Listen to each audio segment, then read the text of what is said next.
오늘 오전에는 하나님이 말씀하신 핑계하지 못하는 세 가지에 대해서 말씀을 상고해 보겠습니다. 핑계라는 말이 있죠. 국어사전에 보면 잘못한 일에 대하여 이리저리 돌려가면서 말하는 구차한 변명이라고 이렇게 핑계를 정의하고 있습니다. 구차하다라는 것은 이제 말도 안 되는 보잘것없이 초라한 이런 뜻입니다. 구차하다.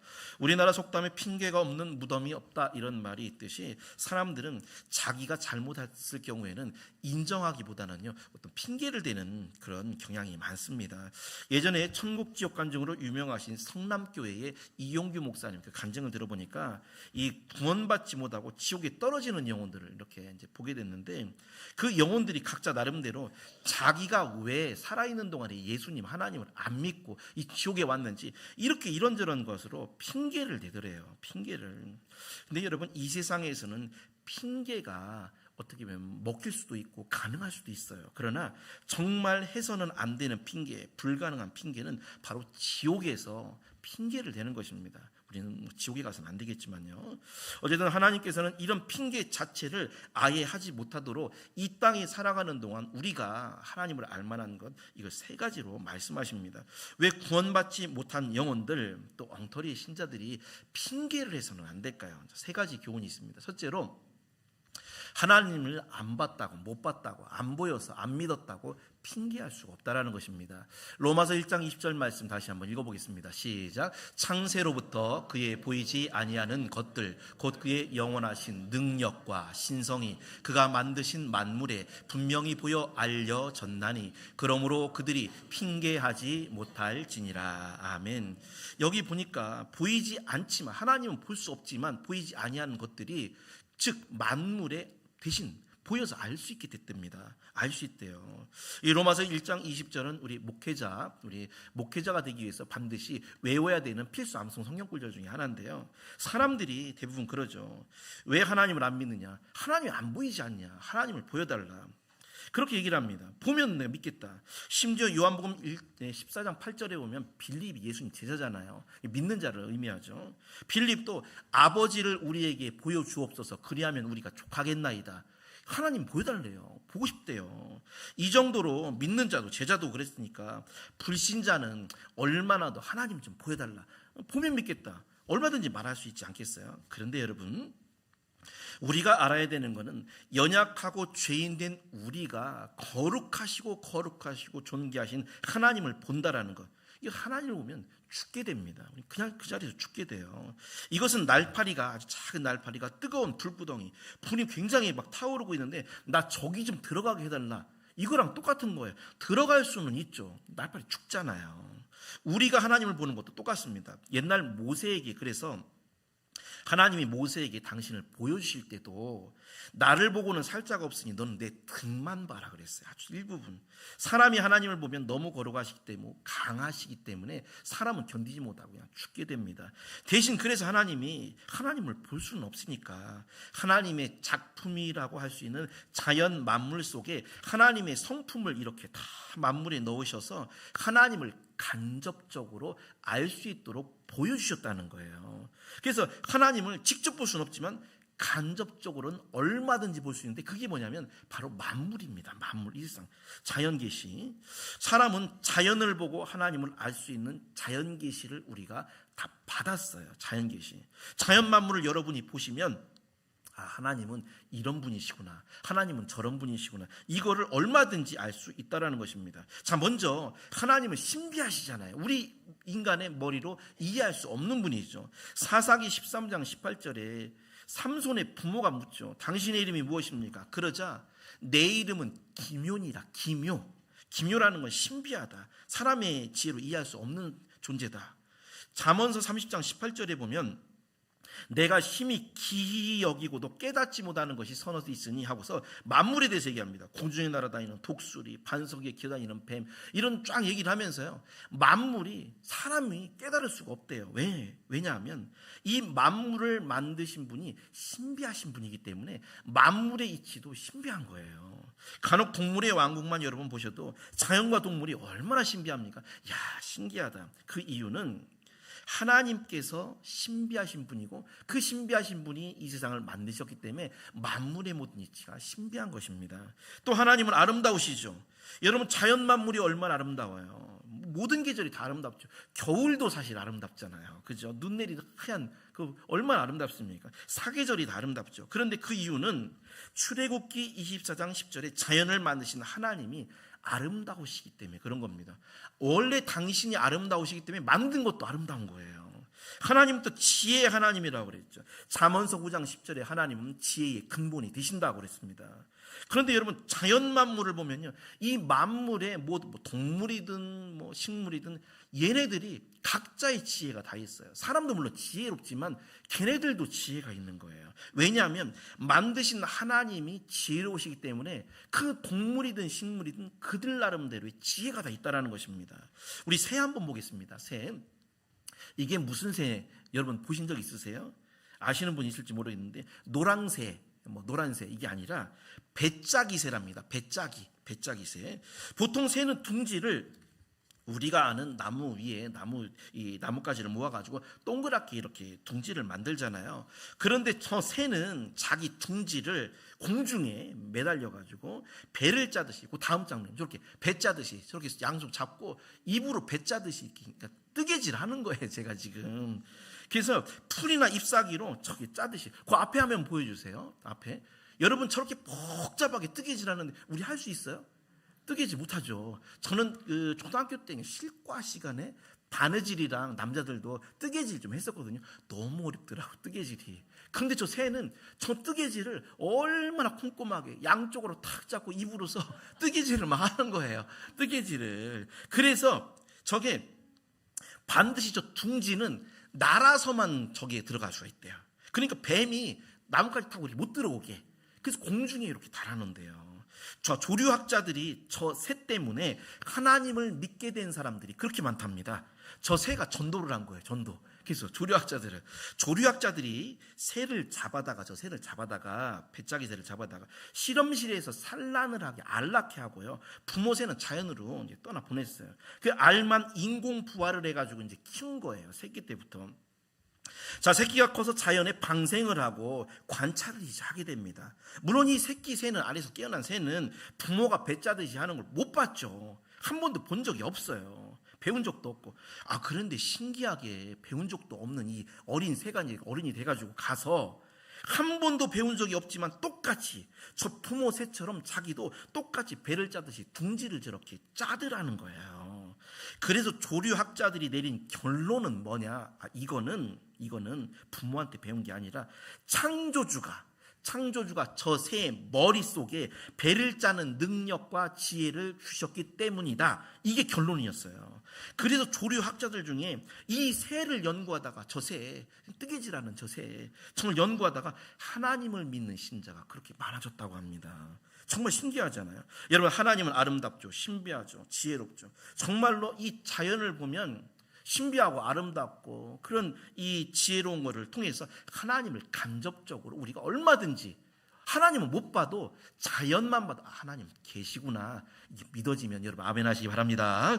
그런데 반대로 이 자연이 아름답고 신비하고 지혜로운 것만 있느냐? 그렇지 않다라는 거예요. 반대적인 것도 있어요. 자연이 만약에 재해가 될 때는 어떻게 될까요? 자연이 산사태가 일어나고 나무가 넘어져가지고 사람이 죽을 수도 있고요. 그리고 홍수가 날 수도 있고. 이것은 뭘 의미하냐면 하나님이 자연 속에 넣어주신 하나님의 진노와 심판을 보여주시는 거예요. 사랑의 하나님뿐만 아니라 하나님은 진노와 심판의 하나님이시잖아요. 출애굽 때 심판 때에 10가지 재앙이 있었습니다. 출애굽 8장 19절에 보면 세 번째 재앙인 이 재앙부터 마술사들이 뭐라고 하냐면 이 자연재해를 보고서 이거는 하나님이 하신 거다. 하나님이 이렇게 인정을 해요. 우리 다 같이 출애굽기 9장 20절 말씀 한번 읽어보겠습니다. 21절까지 시작. 바로의 신하 중에 여호와의 말씀을 두려워하는 자들은 그 종들과 가축을 집으로 피하여 들였으나 여호와의 말씀을 마음에 두지 아니하는 사람은 그 종들과 가축을 들에 그대로 두었더라. 아멘. 출애굽의 자연재앙 얼마나 무서워요. 우박이 이만한 게 막 불이 섞여가지고 떨어지는데 얼마나 무섭겠어요. 그런데 그걸 보고 애굽 사람들 중에는 이거 하나님이 계시구나, 무섭구나. 이게 내가 심판당하지 말아야 되겠구나. 이런 사람이 있는가 하면 반대로 이 재앙을 당하고도 여전히 바로와 같이 강팍해가지고 하나님도 안 믿고 그냥 자기 마음대로 사는, 그대로 사는, 그 상태로 사는 그런 사람도 있더라는 겁니다. 여러분, 무서운 재앙을 보고도 하나님을 안 믿었어요. 그럼 그게 누구 책임이에요? 자기 책임이죠. 나는 그냥 하나님 못 봤으니까 나는 책임 없다, 이게 아니라 그 자연을 통해 아름다운 성품도 반대로 무서운 진노의 그런 성품도 이거를 못 보면 그 사람은 그냥 자기 책임을 따라서 멸망당할 수밖에 없다는 겁니다. 제가 옥천 산골에서 처음 사역할 때 39살 때 제가 담임 목사로 거기 갔는데요. 그 동네 할머니들을 이제 자주 차에 태우다가 제가 모시다 드리고 모셔오고 했었어요. 왜냐면 거기는 하루에 차가 버스가 4대인가 5대인가 밖에 안 다녀요. 하루에. 그거 놓치면은 한참을 할머니들이 이제 걸어서 뭐 장에 갔다 오실 때 해야 되는 거예요. 차가 있으니까 저는 이제 간혹 가다가 할머니들을 이제 차에 태울 때가 있어요. 그럼 차를 타면 저는 목회자니까, 목사니까 자연스럽게 하나님 얘기를 해줘야 되잖아요. 그럼 차 안에서 이제 공간에서 이분들은 억지로 목사가 전도하는 말을 억지로 뭐 듣기 싫어도 대부분 이제 불교인들인데 들어야 됩니다. 농사 짓는 분이 대부분이니까 제가 꼭 얘기를 해요. 농사에 관련된 걸로. 어머님, 하나님이 비도 내려주시고 햇빛도 주셔서 우리가 이렇게 다 농사 짓는 거 아니겠어요? 이분들이 이제 듣기 싫겠죠. 그러면 불교 골수 할머니들이 뭐라고 하냐면, 그럼요, 하나님이 비 안 내려주시면 우리가 어떻게 살아요? 신기한 것은 이분들이 부처님이 비를 내려주시면 어떻게 살아요? 이게 아니라 분명히 그 입으로 하나님이라고 얘기를 한다는 거예요. 분명히 햇빛도 비도 이슬도 하나님이 주신다는 걸 알고 있어요. 그런데 하나님을 안 믿고 부처를 믿습니다. 신기하잖아요. 왜냐하면 그게 강팍해서 그런 거예요. 강팍해서 하늘에서 내리는 비를 보면서도 하나님을 안 믿어요. 그럼 누구 책임일까요? 나 하나님 못 봤으니까 안 믿었는데요. 이 핑계가 되냐라는 거죠. 여러분, 신앙과 믿음의 시작은 창세기 1장 1절로부터 시작이 되는 겁니다. 창조주 하나님을 인정하는 거예요. 1장 1절이 뭐예요? 태초에 하나님이 천지를 창조하시느니라. 이 사실, 이 모든 만물은 하나님이 창조하셨다. 이거부터 하나님이 그래서 모든 성경의 1장 1절의 이 맨 처음 창세기, 이것은 하나님이 창조주이심을 먼저 알게 하고 믿게 한 그 이후부터 구원과 신앙이 시작된다는 것입니다. 우리 성도님들, 하나님을 나는 못 봤으니까 나는 그래서 안 믿었어요, 이것은 핑계라는 것 여러분 기억하시고, 하나님은 반드시 우리가 사는 이 자연, 이 세상의 만물을 통해서 모든 품성을 다 놓으셨다라는 것. 그리고 여러분, 이제 봄이 또 되는데 봄이 얼마나 예쁘고 아름다워요. 자연 속에 깃들어 있는 하나님의 능력, 하나님의 성품을 찬양하고 위대하심을 찬양하는 여러분 되시기를 주님의 이름으로 축원드립니다. 두 번째, 구원받지 못한 것을 다른 사람의 탓으로 핑계하지 못하게 합니다. 우리 로마서 2장 1절 말씀을 읽어보겠습니다. 시작. 그러므로 남을 판단하는 사람아, 누구를 막론하고 내가 핑계하지 못할 것은 남을 판단하는 것으로 내가 너를 정죄함이니 판단하는 내가 같은 일을 행함이니라. 아멘. 자, 예를 들어서 어떤 사람 때문에 내가 신앙이 떨어지고 믿음이 떨어지고 시험이 들어서 그냥 하나님을 버렸어요. 그래가지고 하나님, 지옥에 가서 나는 어떤 사람 때문에 내가 이렇게 믿음이 떨어져서 이렇게 지옥에 왔어요 하면 하나님이 뭐라고 하냐면, 근데 너도 핑계하지 못할 것은 너도 똑같은 일을 했어, 너도 다른 사람에게 그렇게 하지 않았냐, 이렇게 핑계를 대지 못한다는 것입니다. 알고 보면 나도 그 사람 때문에 피해를 입었지만 나도 역시 어떤 모양으로든지 다른 사람에게 똑같이 했을 수가 있다는 거예요. 예전에 어떤 천국 지옥 간증을 들은 적이 있는데, 이분이 지옥 체험을 얘기할 때 지옥에 가니까 그렇게 교회 신자들이 많더래요. 좀 안타깝죠. 지옥에 교인들이 울부짖으면서 뭐라고 하냐면, 예수님이 이제 지나가실 때, 주님, 나는 교회 암흑의 집사 때문에 내가 이렇게 됐습니다. 암흑의 권사 때문에 내가 지옥에 왔어요. 그런다라는 거예요. 암흑의 때문에. 여러분, 사람의 습성 중에 하나가 뭐냐면, 잘 되면 누구 탓? 내 탓. 잘못되면 조상 탓. 근데 구원도 마찬가지로 구원받지 못한 이유 중에 하나, 교회 누가 싫어가지고, 교회 누구 때문에 내가 교회를 안 다녀가지고 그냥 그래서 교회를 내가 쉬고 있었는데 그때 내가 갑자기 죽어가지고 내 교회 왔어요. 이렇게 다른 사람 핑계를 댄다는 겁니다. 핑계는 사람의 습성입니다. 창세기에 아담과 하와, 여러분 이 성경에 핑계대는 사람이 되게 많이 나오거든요. 그런데 하나님이 이 핑계를 어이구 그랬어 알았어 이렇게 주더냐, 단 한 번도 핑계에 대해서 맞다라고 한 적이 한 번도 없어요. 성경에 참 들어보세요. 창세기 아담과 하와가 하나님 명령 어기고 선악과 먹죠. 하나님이 너 왜 그랬냐 아담한테 물어봅니다. 그럼 아담이 저 여자 때문에, 하나님이 주신 여자 때문에 그랬다 핑계대죠. 자, 자기가 먹은 건데 여자한테 핑계댑니다. 하와에게 물었어요. 넌 또 왜 그랬냐. 뱀이 나를 꼬드겨서 그랬습니다. 뱀한테 핑계대죠. 아담도 하와도 다 핑계대죠. 물론 뱀의 잘못이 가장 커요. 그렇다고 해서 그럼 하나님이 뱀 때문에 그랬구나, 그래 너희들 용서한다 이랬나요? 안 그랬죠. 에덴 동산에서 쫓겨나고 평생토록 땀 흘려 일하고 여자는 해산의 고통을 당하게 됩니다. 출애굽기 32장에 보면 이스라엘 자손들이 송아지 우상 만들고 우상 숭배하죠. 모세가 산에 올라갔을 때 내려오니까 모세가 화가 나가지고 돌판 깨트리고 형 아론에게, 아니 도대체 너 왜 그랬냐, 가장 하나님이 싫어하는 거. 근데 형 아론이 뭐라고 하냐면, 이 백성들이 악한 걸 아시지 않습니까? 백성들이 악해서 내가 어쩔 수 없이 그랬습니다. 백성 핑계를 대요. 그러면 하나님이 어이구 그랬어? 이랬나요? 아론은요 죄가 있죠. 출애굽기 32장 25절에 모세가 본즉 아론이 백성을 방자하게 하였다. 방자, 그냥 뭐 규칙 없이 법 없이 막 사는 걸 방자하다 그러잖아요. 백성이 물론 잘못했지만 분명히 아론이 한 일이라고 그래요. 그래서 아론도 가나안 땅에 못 들어갑니다. 사무엘상 15장에 하나님이 다 없애라, 아말렉과 전쟁할 때 전쟁 이겼죠. 다 없애야 되는데 이 소와 양이 살찐 거를 보고서, 옛날에는 이게 재산이었잖아요. 사울 왕이 욕심이 생긴 거예요. 그래서 말 안 듣고 그냥 놔둡니다. 사무엘 선지자가 아니 왜 다 없애라고 했는데 왜 안 없앴냐 책망을 하니까 사울 왕이 뭐라고 하죠? 백성들이 저 소와 양으로 당신의 하나님께 제사를 드린다고 해서 내가 안 없앴습니다. 백성 핑계대요. 그러면 사울 왕도 아이고 그랬어 이랬나요? 사울 왕은 나중에 왕관도 빼앗기고 비참하게 죽습니다. 마태복음 27장에 본디오 빌라도가 예수님을 십자가 사형에 처하고서 판결을 내리고 손에 자기 손을 씻으면서 나는 이제 이 사람에 대해서는 죄가 없다, 무죄하다라고 그랬죠. 이스라엘 백성들이 밀란을 일으켜서 어쩔 수 없었다고 그랬어요. 그러면 빌라도가 손을 딱 씻으면 죄가 없느냐? 웬걸요? 수천 년 동안 사도신경을 계속해서 우리 좀 아까 고백했죠.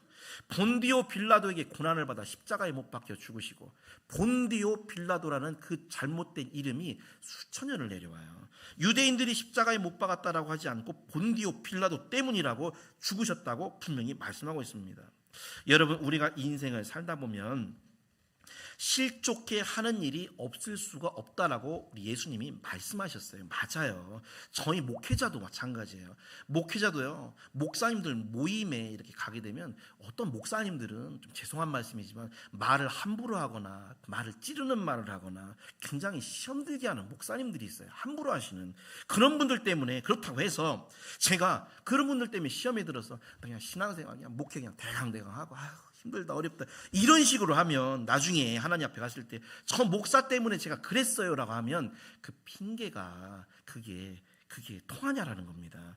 우리가 정말 그래서는 안 되겠지만, 정말 여러분 누가 정말 싫어가지고 내가 교회도 안 다니고 신앙생활 엉터리로 하는데 하필이면 내가 그때 죽어 하필이면, 그래서 지옥에 가서 누구 때문에 그랬다고 하면 이게 통하냐라는 거죠. 안 통합니다. 안 통해요, 여러분. 오늘날 신자들 중에 굉장히 우리 성도님들은 없으시지만 다른 교회들 이렇게 보면 성도와 갈등하고 시험에 들어가지고 믿음이 없어지고 나중에는 이렇게 구원받지 못하는 신자들이 너무나 많다라는 것입니다. 누구를 미워해서 용서하지 못하다가 우리가 지옥에 갔다, 너무나 불행한 거 아니겠어요? 핑계는 여러분 통하지 않습니다. 그런 면에서 우리가 교회 생활 가운데 다른 신자들 때문에 시험 들지 않는 방법이 있는데 이건 외우시면 좋을 것 같아요. 빌립보서 2장 3절 말씀 한번 보겠습니다. 시작. 아무 일에든지 다툼이나 허영으로 하지 말고 오직 겸손한 마음으로 각각 자기보다 남을 낮게 여기고. 아멘. 우리 권사님들은 집사님, 세신자를 더 낮게 여기셔야 돼요. 그리고 중요한 것은 교회 안에서는 절대 다투면 안 됩니다. 무조건 화평을 도모해야 돼요. 화평이 없이는, 화목함이 없이는 하나님 못 본다고 그랬잖아요. 빌립보 교회, 지금 빌립보서 쓸 때는 감옥에 있을 때잖아요. 사도 바울이 빌립보 교회에 다툼이 있었어요. 성도 간에. 교회 유오디아와 순두계라는, 오늘날로 말하면 권사와 권사예요. 권사. 이 둘이 기둥인데 둘이 싸운 거예요. 그때 사도 바울이 뭐라고 하냐면, 주 안에서 너희 둘이 싸우는데 한 마음을 품어라. 만약에 성경에는 나와 있지 않지만 이 유오디아와 순두계가 끝까지 말 안 듣고 싸웠어요. 그래가지고 이제 회개하지 않고 지옥에 갔다고 만약에 하면, 물론 천국에 갔겠지만, 만약에 그렇다고 하면 이 순두계가 지옥에 가가지고 나는 유오디아 때문에 내가 이렇게 돼가지고 지옥에 왔어요. 또 반대로 유오디아는 저 순두계 때문에 그랬다고. 그러면 하나님이 보이고 그래 천국 가라 이렇게 해주시냐라는 거죠. 핑계할 수 없다라고 했다라는 겁니다. 예전에 TV 동물농장인가 어디 그 두 마리 개가 그 개 프로그램이 이랬던 것 같은데, 두 마리 개가 소개된 적이 있었어요. 이 개가요 따로 떨어져 있을 때는 우리 부모님 찾아오셨네. 둘이 따로 떨어져 있을 때는요 너무 순해. 둘 다 아주 얼마나 이쁘고 착한지 몰라요. 그런데 이 개가 붙어 있기만 하면 하고 싸워가지고 어느 정도냐면 바닥에 서로 물어뜯고 해가지고 바닥에 피가 막 흥건한 거예요. 보니까 이제 그 개통령이라고 하는 강영욱 씨가 이제 와가지고 보는데, 주인 사랑을 독차지하려고 얘네들이 그랬대요. 그래서 해결책이 뭐였냐면, 배변판, 똥 싸는 거, 똥 싸는 거 따로따로 한 곳에다 이제 싸게 했는데 따로따로 놓고, 화장실도 밥 먹는 공간도 얘는 저쪽, 쟤는 저쪽에서 먹게 하고, 노는 공간도 분리했어요. 근데 얘들이 주인 사랑을 독차지하려고. 그러면 교회 안에서 만약에 성도가 싸운다면 이 목적이 뭐예요? 주님 사랑 독차지하려고, 내가 예수님 사랑 더 받아야지, 그래서 싸우는 거예요? 그거 아니잖아요. 여러분, 우리는 동물농장에 나오는 개가 아닙니다. 우리는 주님의 자녀들이에요. 우리 성도님들, 다른 사람 때문에 나는 신앙생활을 못했어, 이렇게 핑계대는 건 절대 통하지 않는다라는 것을 기억하시고, 할 수 있거든 모든 사람과 더불어 화평을 누리라. 그렇지 않으면 하나님을 볼 자가 없다라고 했듯이 항상 여러분 화평하시고 하나님 앞에 바른 신앙으로 천국에 꼭 들어가게 되시기를 주님의 이름으로 축원드립니다. 세 번째, 마지막으로 핑계. 예수님의 십자가의 복음을 나는 못 들었다, 핑계할 수가 없다라고 했습니다. 요한복음 15장 22절 말씀 읽어보겠습니다. 시작. 내가 와서 그들에게 말하지 아니하였더라면 죄가 없었으려니와 지금은 그 죄를 핑계할 수 없느니라. 아멘. 당시 유대인들이 엉터리였잖아요. 그래서 예수님이 책망하죠. 이거 잘못됐어, 저거 잘못됐어. 그런데 예수님이 말을 안 했으면 그 사람들이 못 들었으니까 죄가 없었겠지만, 지금 예수님 말씀 들었잖아요. 지적 들었죠. 그러면 못 들어서 그랬다고 핑계할 수가 없다라는 것입니다. 여러분, 하나님께서는 물론 우리가 성경을 읽을 때 뭐 여러 가지 감동이나 그걸 통해서 우리를 책망하실 때도 있지만, 기본적으로는요 이 강단에서 우리 성도님들에게 주의 종을 통해서 말씀하시는 거예요. 그런데 나는 못 들어서 그랬다, 난 못 들어서 그랬어요, 핑계할 수가 없다라는 것입니다. 사실 정말 이 세상에는 예수님에 대해서, 십자가의 용서에 대해서 한 번도 정말 못 들어본 사람, 못 들어본 종족이 있을 수도 있습니다. 그 사람은요 예수님 못 들어가지고 십자가를 안 믿어서, 예수님 안 믿어서 지옥에 가지는 않아요. 다만 그들은 이 로마서에 말씀했듯이 양심에 따라서, 그들의 행위에 따라서 이렇게 지옥에 가거나 그걸로 이제 판단이 될 것입니다. 자, 어쨌든 이거를 미전도 종족이라고 지난번에 한번 말씀드린 적이 있는데, 우리나라가 120년 전에, 불과 120년 전에 조선 사람들 대부분이요 하나님, 예수님을 대부분이 못 들어봤어요. 그래서 예수님을 전도하면 예수는 서양 귀신이다 이렇게 멸시를 하고 배척을 했습니다. 그리고 또 전도하는 그 서양인들이 얼굴이 우리랑 틀리잖아요. 그 조선 사람들은 그 당시에 까맸는데 이 서양 사람들은 얼굴이 하얘니까 저 사람들 뭐 좀 이상한 귀신이다 이렇게 생각을 했다라는 거죠. 자, 그런데 지금 현재 2026년에 5천만 국민 중에 예수님 소리 한 번도 안 들어본 사람이 누가 있을까요? 멀리 갈 것도 없이 여러분의 가족 한번 생각해 보세요. 여러분 교회 안 다니는 자식들, 부모님, 예수님 얘기 한 번도 안 들어본 사람이 있어요? 로마서 10장 14절에 보면 듣지도 못한 일을 어찌 믿으리요 그랬습니다. 못 들었을 때 못 믿는 거는 이건 죄가 아니에요. 그러니까 가족 중 누구든지 만약에 예수님 이야기를 한 번이라도 들었다면, 그래서 안 믿었다면 그건 죄가 되는 것입니다. 핑계를 못 대는 거죠. 옛날에 미개했던 조선이라는 나라에 하나님이 그 당시 사람들이 아무도 예수님에 대해서 못 들었으니까 선교사님들을 보내주셔서 주의 말씀을 듣게 하고 예수님을 나는 못 들었다 이렇게 핑계를 못 대게 하신 겁니다. 그래서 그 당시 예수님을 전한 이 선교사님들의 고생이요 정말 말할 수가 없었어요. 찬송가 96장 예수님은 누구신가를 지은 민로아 선교사님이 계십니다. 이분 본명이 프레드릭 밀러예요. 밀러. 그래서 로아 민씨로 성을 하고 이제 노아의 방주 노아로 이제 자기 이름을 이제 한국식으로 지으셨는데, 이분이 1892년에 조선에 이제 오게 됩니다. 당시 조선은 질병이 굉장히 많았고요. 전염병, 비위생적인 환경 속에서 굉장히 고생을 했는데 조선에 온 지 6년쯤 될 때 첫째 아들을 이제 낳게 되는데 8개월째 이 아들이 전염병으로 죽게 돼요. 하늘나라로 가게 되죠. 그 3년 뒤에 그 좀 아픔이 조금 아물 때쯤 둘째가 생겼는데 태어난 지 하루 만에 또 죽게 됩니다. 두 아들이 죽은 거예요. 그 1년 뒤에 두 아이를 잃은 슬픔이 컸던 사모님도 너무 상심이 됐는지 시름시름 앓다가 이제 또 죽게 돼요. 사모님이. 모든 것을 가까이 지켜봤던 조선 사람들이 그 당시 물었다고 합니다. 아니, 당신이 그렇게 전하는 예수가 누구이길래 이렇게 당신을 힘들게 하는 거예요? 그 예수가 누군데 이렇게 당신을 힘들게 하는 거예요? 이때 이 민노아 선교사님이 예수님은 누구다라고 대답 대신에 찬양을 지어 불러줬다 합니다. 우리가 잘 부르는 찬양 96장 예수님은 누구신가? 예수님은 누구신가? 우는 자의 위로와 없는 자의 풍성이며 천한 자의 높음과 잡힌 자의 노임이 되고 우리의 기쁨이 되시네. 도산 안창호 선생이 이 밀러 선교사님 밑에서 공부를 했다고 하죠. 여러분, 하나님은 이런 선교사님들의 희생과 목회자들과 전도자들을 통해서 우리나라 그 조선 말 구한 말부터 지금까지 예수님의 이름을 다 듣게 해주셨다라는 거예요. 그래서 여러분, 나는 예수님에 대해서 한 번도 못 들어서 나는 그래서 지옥에 왔어요, 이런 핑계를 절대 댈 수 없게 만드신 것입니다. 지난번에 말씀드렸듯이 조사에 의하면 미전도 종족, 예수님에 대해서 한 번도 못 들어본 종족, 아주 작은 부족들, 시족도 있잖아요.